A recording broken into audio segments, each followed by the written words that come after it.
Ini situasi satu. Katakanlah you beli kereta secara cash. Dia kena tengok juga you beli kereta apa. Kalau you beli kereta first hand ataupun you beli kereta second hand. Kalau first hand, dia ada rule 150k. Kalau you beli kereta di bawah harga 150,000, you punya qualifying expenditure adalah sebanyak 100k. Apa benda qualifying expenditure ni? Qualifying expenditure ni adalah jumlah tax yang you boleh tolak. Contohnya tax you 200,000 contoh. You maksimum untuk kereta yang macam ni you boleh tolak 100k. So you just bayar tax berdasarkan pendapatan you 100k lagi saja. 200k tolak 100k kan. Ini apa maksud qualifying expenditure? Adalah berapa banyak tax yang you boleh tolak. So kalau you beli kereta bawah 150k, dia punya qualifying expenditure 100k.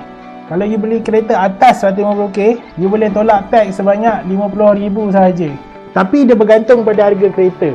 Contohnya kalau you beli kereta harga 150k, harga kereta you 130,000, you boleh tolak tax sebanyak 100,000 sahaja. Tapi kalau kereta you berharga 97,000, you boleh tolak tax sebanyak 97,000 saja.